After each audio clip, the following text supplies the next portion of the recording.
नमस्कार बच्चों, क्लास 12। आज हम लोग पढ़ेंगे बितान का सेकंड चैप्टर जूझ। जूझ आनंद यादव की कहानी है। आनंद यादव जी का जन्म महाराष्ट्र में हुआ था। इनकी कहानी जूझ एक आत्मकथात्मक उपन्यास है जिसके लेखक मराठी के प्रसिद्ध लेखक डॉक्टर आनंद यादव हैं। आनंद यादव का पूरा नाम आनंद रतन यादव है। वे साहित्य जगत में आनंद के नाम से चर्चित हुए। किशोरावस्था में वह अपने पाठशाला में अध्यापकों के बीच में आनंदा के नाम से प्रसिद्ध हुए थे। यह एक बहुचर्चित और बहुप्रशंसित उपन्यास है। इसे साहित्य अकादमी पुरस्कार से सम्मानित किया गया था। सभी साहित्यकारों तथा समीक्षकों से भरपूर सराहना मिली थी। लेखक ने आत्मकथात्मक शैली के साथ आंचलिक यानी अंचल विशेष के रहन सहन हाव भाव को जब उसी रूप में प्रस्तुत किया जाता है उसे आंचलिक कहा जाता है। आंचलिक मेल मिलाकर नई कलात्मक अभिव्यक्ति दी है लेखक ने यहाँ इसी उपन्यास का एक अंश दिया गया है। इसमें एक किशोर के ग्रामीण जीवन का कठोर यथार्थ और उसके रंगारंग परिवेश की बहुत ही विश्वसनीय जीवंत गाथा को प्रस्तुत किया गया है। इस आत्मकथात्मक उपन्यास में अस्त व्यस्त अलमस्त निम्न वर्गीय सामाजिक ग्रामीण समाज और संघर्ष करते किसानों मजदूरों का बहुत ही मर्मस्पर्शी चित्रण किया गया है। कहानी जूझ, जैसा कि अभी आप लोग सुने कि कहानी जूझ आनंद रतन यादव की है। यह मराठी के एक प्रसिद्ध लेखक हैं।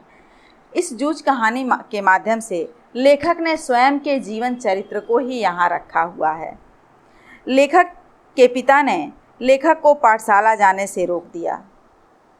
चूँकि लेखक पाठशाला जाना चाहता है किंतु उसके पिता सारा दिन गांव में घूमते रहते, रखमाबाई के कोठे पर जाते और स्वयं काम न करके लेखक को खेती बाड़ी के कामों में उलझा दिया था।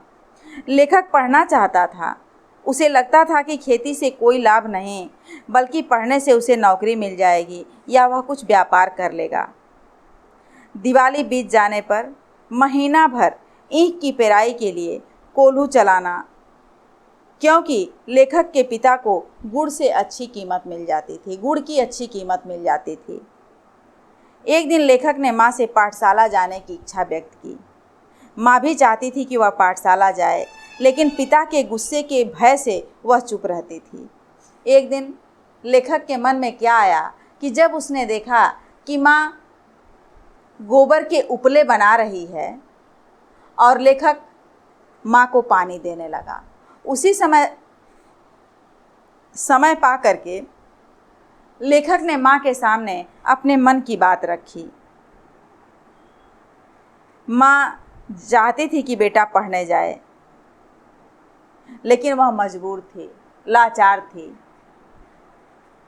लेखक ने माँ को एक तरीका बताया कि यदि दत्ता राव साहब पिताजी को समझाएं तो शायद बात बन जाए और पिताजी उनकी बात मान करके हमें विद्यालय जाने की अनुमति दे दें। अब दत्ता राव साहब कौन थे?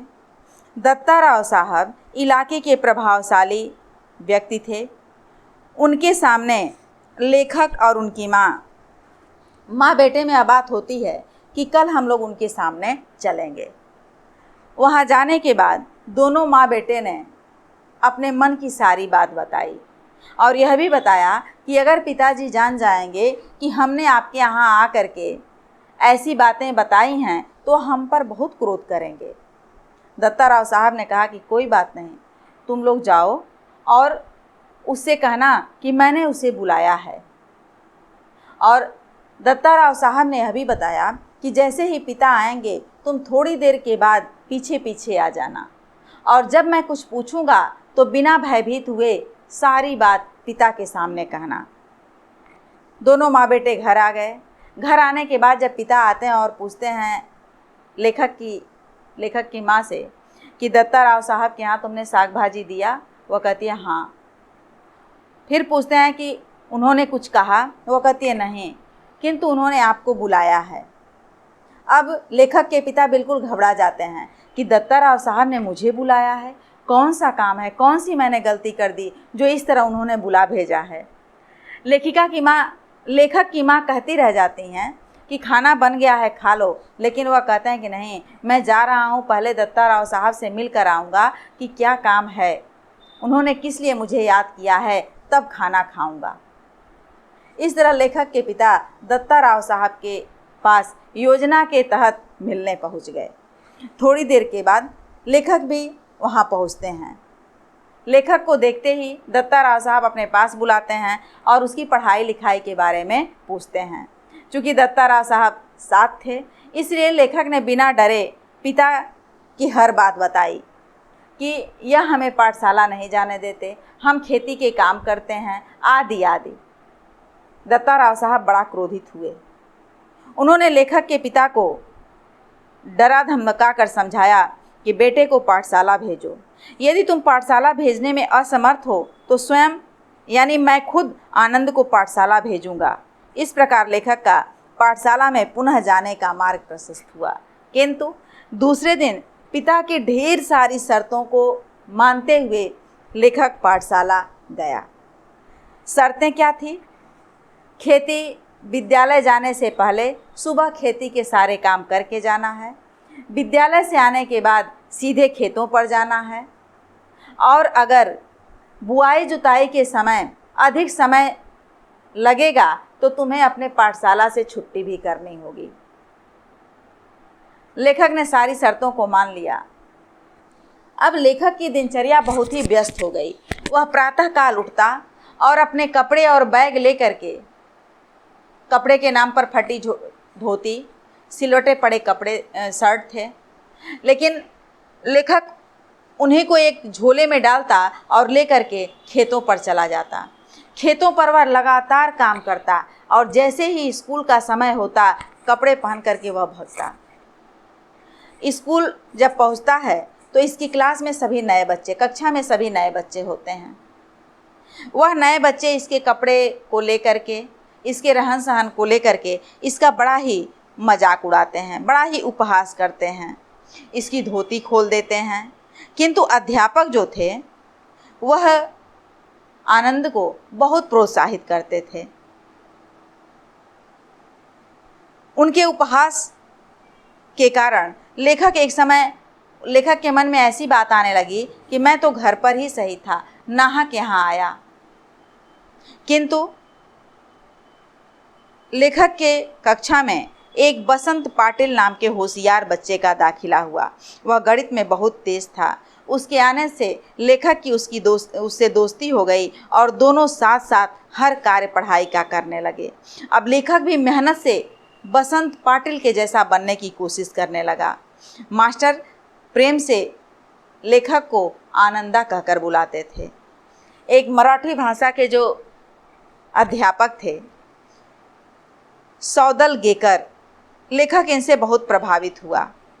जब वह कविता का पाठ करते थे तो इतने अधिक रम जाते थे कि सुरीले कंठ, छंद और रसिकता के कारण लेखक उनसे बहुत प्रभावित हुआ और लेखक घर आकर के अपने मास्टर जी जैसा ही कविता पाठ करता, अभ्यास करता और फिर दूसरे दिन कक्षा में कविता का पाठ सुनाता। लेखक अब धीरे धीरे कविताएं लिखने लगा, रचने लगा। लेखक को जो अध्यापक थे मराठी के, वह सुर, लय, ताल, छंद आदि की जानकारी देते, आदि का ज्ञान कराते और साथ ही साथ और भी कवियों की रचनाएं लेखक को पढ़ने के लिए देते।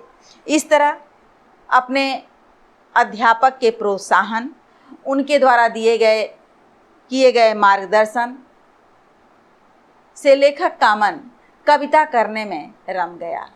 अब वह जब भी अपने आप को अकेला नहीं महसूस करता, वह खेतों में काम करता, गाय भैंसे चराता, हर समय अब कविता करने का उसको समझ आ गई थी कि जो हमारे चारों तरफ प्रकृति के जितने भी उपादान हैं, तत्व हैं, हम उस पर कविताएं कर सकते हैं।